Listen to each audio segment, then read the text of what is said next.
C'est l'un des plus majestueux cul-de-sac au monde, le cirque de Gavarnie, gardé par le village du même nom.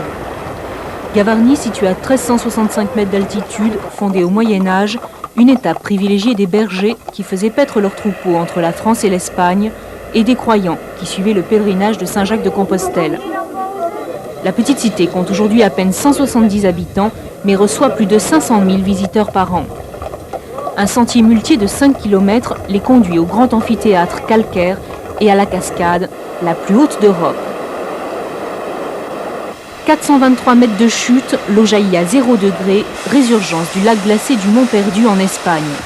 Elle exécute 2 bonds successifs avant de se fracasser contre les rochers et de s'apaiser dans le lit d'un torrent. Personne n'avait osé plonger dans le vide à ses côtés, du moins jusqu'en septembre dernier. Une quinzaine de spéléologues et guides de montagne ont tenté l'aventure. Descente en rappel, avec des techniques spéléo, il s'agit d'arrimer la corde en différents points du rocher pour supprimer les frottements et éviter qu'elle ne casse. Une corde de 600 mètres spécialement conçue pour l'occasion. Les uns après les autres, ils ont suspendu leur vie à ce fil. Ça me semble bon. Oh, ça y est, c'est parti. Salut Gérard. Ok, tu peux y aller, mais tu fais très attention, la cascade se déporte à cause du vent là-haut, fais gaffe. Allez, on y va. Alors, c'est grandiose. Oh, j'avais fait un rappel de 80 mètres, mais là, j'ai jamais fait un rappel aussi grandiose que ça. La sensation est garantie. Oh là là. Oh oui. Oh, en bas, c'est tout petit, ils sont tout petits. Dans mes 2 mains, je sens la corde. Il faut qu'on la tient et on se dit, on est arrosé sous le jet de cette cascade. C'est fantastique, c'est grandiose. Oh là là, oh super. Oh, cet événement en direct.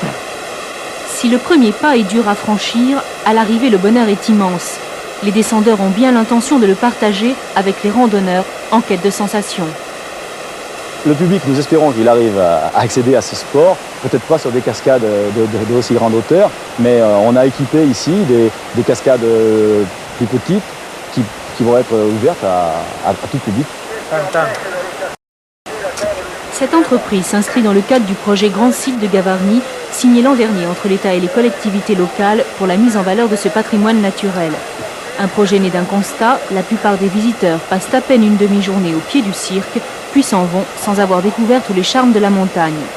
Pour remédier à cet état de fait, une compagnie des guides d'aventure s'est créée cette année. Elle propose différentes activités pour sportifs en herbe ou confirmés. Quand il se passe quelque chose, on parle des Alpes, ou même plus loin, sur l'Himalaya. Et dans les Pyrénées, il y a des réalisations à faire encore, qui sont importantes, que ce soit en hiver ou en été, des escalades, des canyons encore à ouvrir. Et il serait bon que, enfin, les gens prennent au sérieux les Pyrénées, parce que les Pyrénées sont de belles montagnes. Vous les aimez ? Ah oui.